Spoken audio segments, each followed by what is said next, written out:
I've played a lot of games and most of the time, I beat them, but many times I need to step away from it, either because the game is so broken that it isn't fun, or because I simply can't play it at the capacity by which I want to. It happens. I'm human. That being said, this is a monthly firefighter giveaway episode, and our lucky winner was yet again Mr. Jeff Daigle, who challenged me to talk about my top 10 games I haven't beaten. Now, thinking about the top 10, that's incredibly difficult, but I sat down and I racked and stacked all of these games I've retired, and to me, these are the top 10 games I haven't beaten, ones that I do want to go back and beat at some point. Let's begin.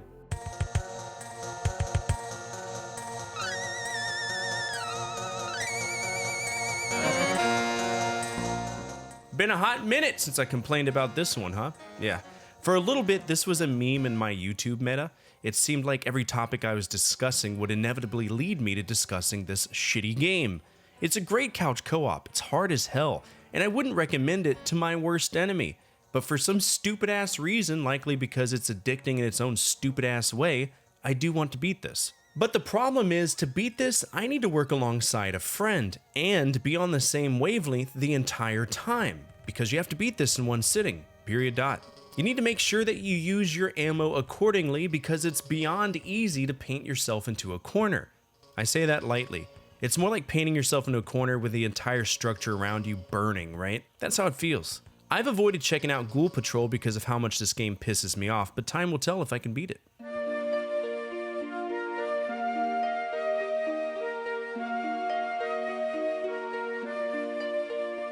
I'm not too keen on resource management games. It's not because I find them bad, they aren't bad.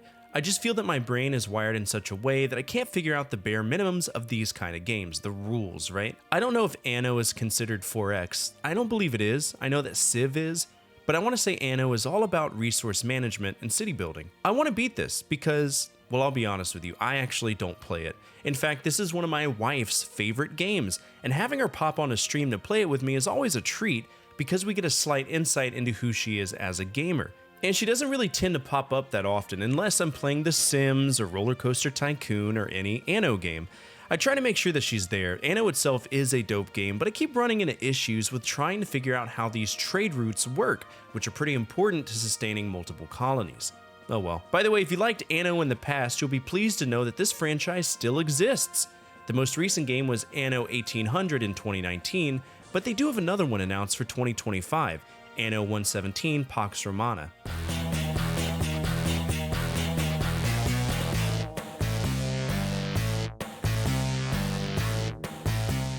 This is single-handedly one of the most infuriating games I have ever played, and I fucking love it.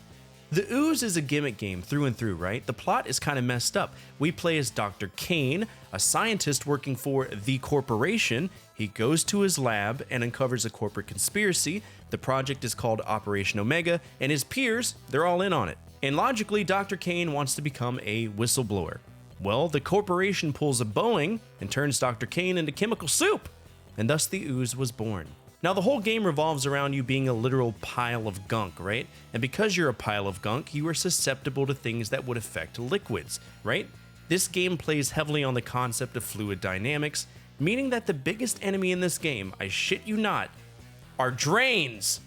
Drains! You will die more to storm drains than the actual enemy. Now, many folks think this game is shit, and yeah, it might be, but I love the idea of conquering it.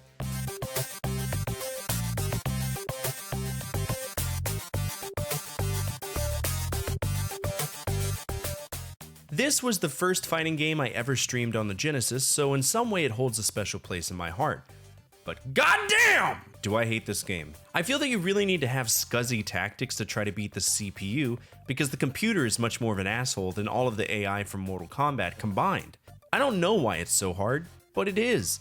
And the kicker for me is that if you lose a round, you get relegated back one more fight. What kind of mechanic is that? It's literally a kick in the dick to be sent back until magically you arrive at the fight master, whatever his name is, and he basically says, wow man, you blow, and game over. I've tried for years to get past this one. It's just not a good time, but I really want to beat it. There's a few games in the Eternal Champions universe, and I can't move on until we beat it.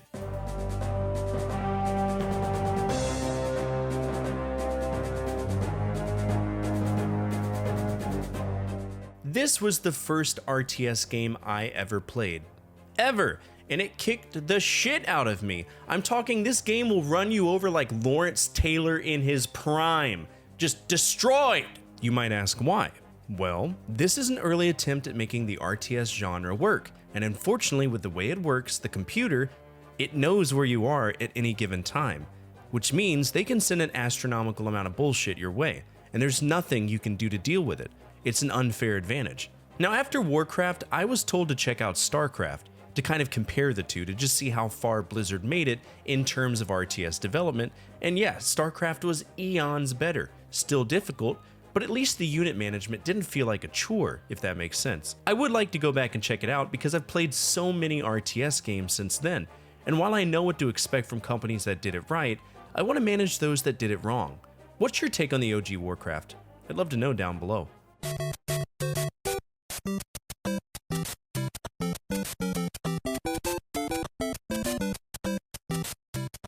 I've often said that I've beaten the Japanese version of Mario 2. This is true, I have, but it was on the Super Mario All-Stars cartridge, so in some ways it was easier and more aesthetically pleasing. I do own Mario 2 on the Famicom disk system, but unfortunately around World 5.3, my Famicom disk system kicked out an error 22, which is some internal error likely related to the spindle hub. It could also be the rubber band that runs the disk drive. At some point, I'll need to take it apart, but since then, I've moved on to an emulation option for my Famicom disk system using an FD stick, which allows me to play games on my Famicom. The games themselves are just maintained on a nifty little flash stick. I know a lot of people find the Japanese version to be rather inferior to what the US version was, but I prefer it. Sorry.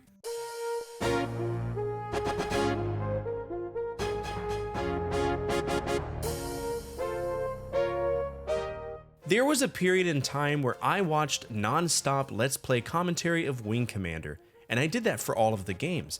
I really just enjoyed whoever it was I was watching, and one day I saw Wing Commander on the Super Nintendo for sale at my local game store, and I recalled how much fun I had, watching it, so screw it. I bought it, and I played it, and it was horrible! Bad! The Super Nintendo port of Wing Commander 1 is a perfect example of companies trying a little bit too hard to move something from the PC to the home console market without really doing any research on if the platform can handle it. I find the same issue with Out of This World on the Super Nintendo as well. It's shit on the Super Nintendo, but it's playable on the PC. So I am anticipating playing this game in the future. I even bought a Logitech flight stick to play it on GOG whenever the game does pop up again on my revenge list. That being said, if you do play this on, say, DOSBox, make sure that you boost up the cycles because the default cycles that it runs makes the game rather slow. And by boosting the cycles, it makes it more efficient and it runs like it should. Shout out to Kilgore Trout on Twitch for giving me that idea.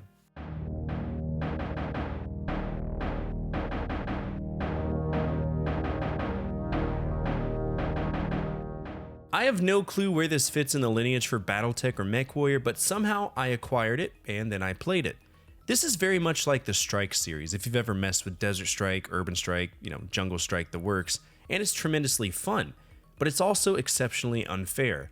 More often than not, you'll get shot off screen, and because of that, you will lose quickly, and that's emotionally draining and frustrating to give a damn about a game and then have to contend with subpar mechanics, right? This was long before I implemented the ever so famous rules of release, so unfortunately if I want to play this again, I'll have to clear a few more MechWarrior titles to get there. But that's okay. Early MechWarrior games are hit or miss, and that's just how it is. I want to say so far I have a 50% awesome, 50% dumpster fire experience with the franchise. But in a franchise that spans 23 plus titles, you're gonna have a mixed bag of good and bad. And MechWarrior 3050 on the Super Nintendo, it's kind of riding that line between good and abhorrent dog shit. But I haven't really figured out which one it is. Maybe I will one day.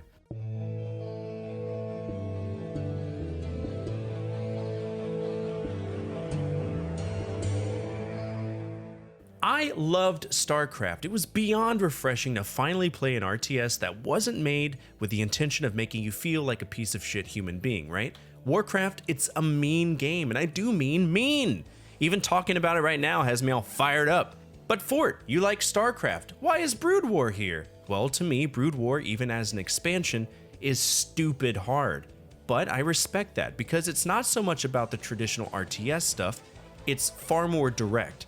as an RTS, if that makes sense. The way that Brood War plays is extremely direct. It's more about technicalities than the original game, and because of that departure, it really caught me off guard, and I didn't enjoy it.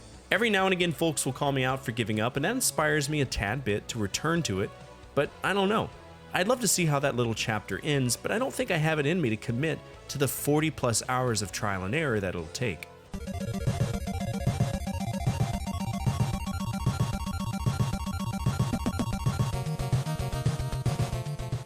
Abadox is a wonderful game, but it's incredibly cheap. For anyone who doesn't know, Abadox was made by Natsume, which is a company that I recently discovered. I say recently as in back in January, right? When I first had my breakout, if you will, on YouTube. And by touching on all of these different companies and games and ideas from videos, most of which come from y'all, I've learned that Natsume is a badass company, and they consistently dropped out bangers. I enjoyed Abadox because it did something that wasn't very common in the shoot-'em-up world, and that is combining vertical and horizontal shooting, depending on which stage we're on, which blew my mind because up until that point, I had only seen something like that with Salamander, or Life Force if you're playing in American consoles. I don't really remember why I gave up on it, likely the same reason I gave up on Xanac, it was just too damn difficult. But with save states, I think I might be able to break through the game and check it out, see how the levels develop, how they expand, and see how that difficulty skyrockets. And those are my top 10 games that I haven't beaten, games that I want to go back to and check out at some point. I know this episode was more from a personal perspective, and I hope that you enjoyed it. I don't really get a chance to cut back and just let my thoughts flow out absent of fact, so thank you, Jeff. That was awesome. By the way, I do these community episodes once a month at the end of the month, and I would love for you to have that opportunity to request your own video, but you need to be a subscriber to do that. Our community is rapidly growing. With every video, we pull in a few more retro gaming enthusiasts that love remembering a time when life was easier to live, and if that's you, you're home already. I will say the most important thing you can do for me is to hit that thumbs up button, as it directly impacts the visibility of the projects and the videos that I work on every single day. YouTube likes thumbs. I don't know where they go, but they go somewhere. As always, from my family to your family, good energy, good vibes. Fortefyre out.